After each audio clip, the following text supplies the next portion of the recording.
bitegereza ivy'ukuri sawa kabisa warabakubise ntibabibabara abo bagabo twabakubise ku nyandiko ko Yesu atari Imana ntibabibabara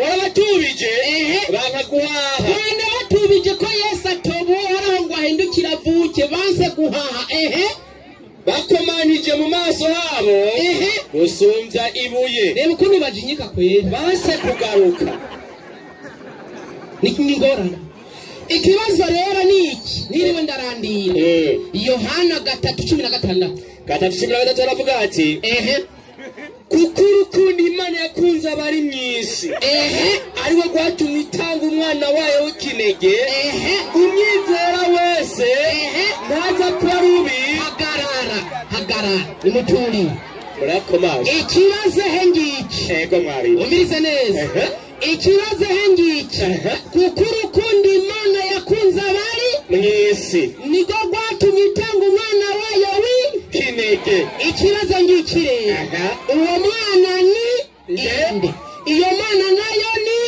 inde mutubarire mutubwire batubarire hanyuma nico hasidenzaho igikurikira rero hari ikintu cyanditse mu Migani 6:16 Imigani 6:16 aravuga ati mwarimu basoma n'abandika inyandiko za Bibiliya hari ibintu bitandatu waraho yanka umvirize neza jambo ikibazo kimwe uwo mwana Imana yatanze ninde n'izina ryiwe iyo mana nayo yamutanze niyihe nico gusa izina ryayo ubwo ravuga ati hari ibintu bitandatu uhoraho yanka mbere n'indwi bimusesema mbere n'indwi bibabaza Imana amaso y'ubwibone n'ururimi rw'ibinyoma ihagararire ngaho jewe ntuzanire ururimi rw'ibinyoma n'ibikini sivyo nshaka umbwire umwana yatanze ninde uwo yatanzwe ninde iyo mana yamutanze niyi izina ryayo nirihe salamu alaykum wa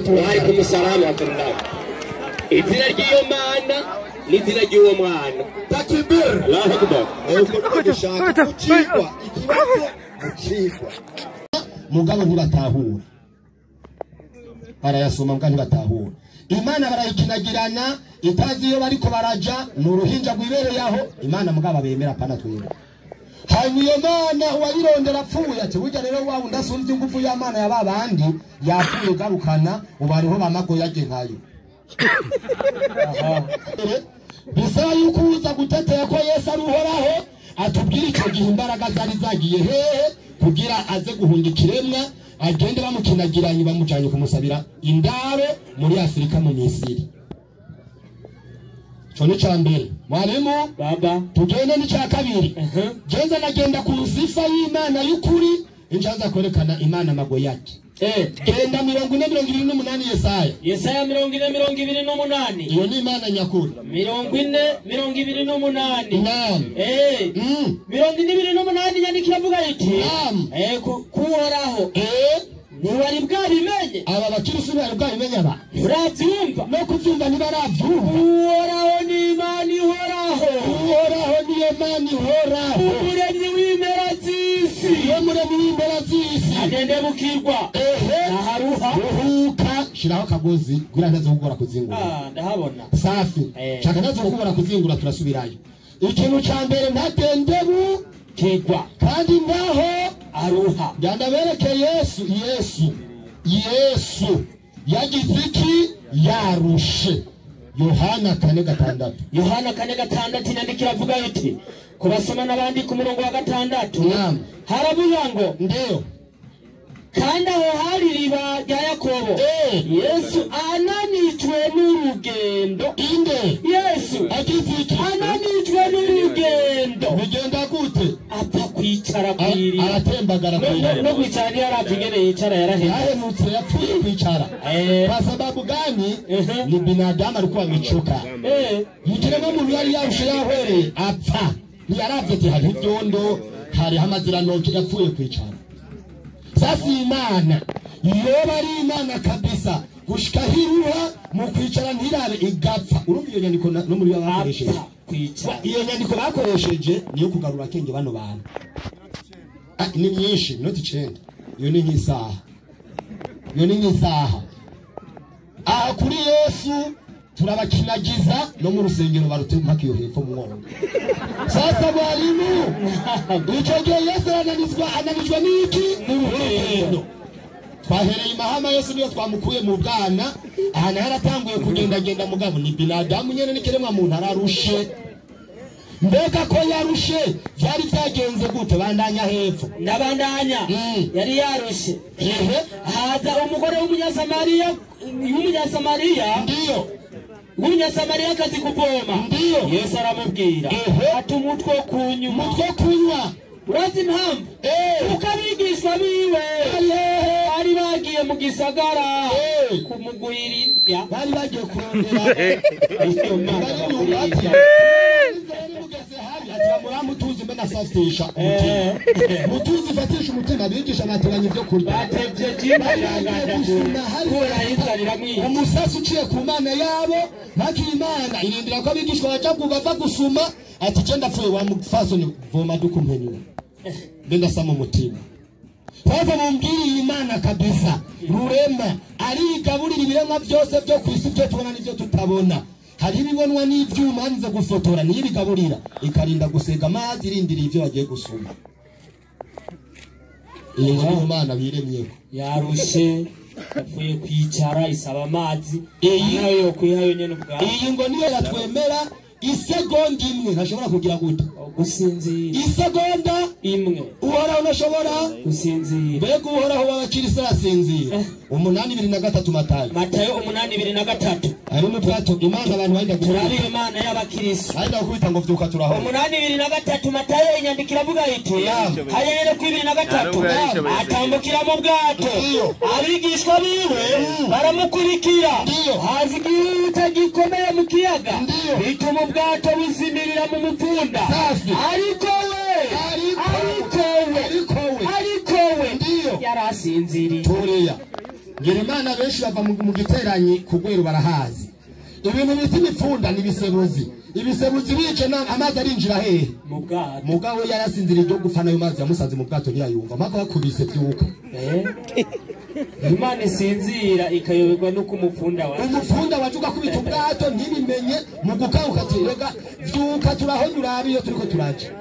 Umbwira iyo Mana borinda gukanguza amakofi bakomanga ariyo Mana itamenye ko imipfunda yateye mu kiyaga. Haca nibaza mbega nindatuma ikiyaga giturura nindatuma ikiyaga kigira imipfunda. Kuri iyo Mana itamenye ko imipfunda iri kuraba mu kiyaga. Ninda bituma bige mukirisa za kuza ngaha burya rafisa akazi aratubwira nindatuma amazi atekana y'ikiyaga nindatuma ajya amazi azanira isebuzi. Cyo tumenya Yesu mbege ibyo bisebuzi byaje asinziriye ubwenge bw'iyo Mana bwari bwagiye he mbe ninde ariko aratuma ibyo bisebuzi biza ku iyo Mana yari isinziriye itazi biriko biraba. Ni kigobotura mu maboko ya Herodi mpaka arakinagira mu buhungiro mu Misiri imyaka irahitangana mpaka Herodi apfuye. Arunuhoraho ushobora byose uhoraho atinya kuvaho. Reka icyo cyatumye ahunga kugira ahoreho ari mu buhungiro. Yahoze mu buhungiro.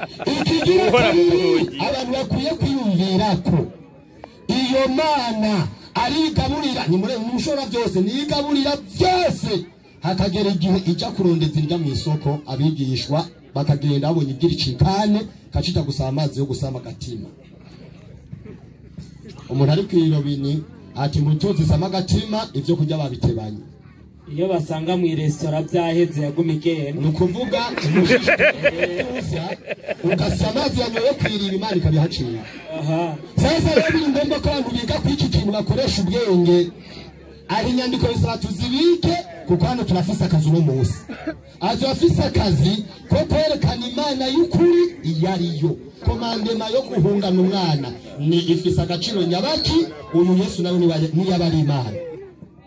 Ujarugitse umumarayika wo kubura ko Yesu agira apfe. Uriya yatumye umumarayika aje kuburira Yosefu ko bagira amicana umwana. Wewe ninde ni yabaje saruhora. Aha navuze barafisa akazi. No musa amazi banywa barayakorera.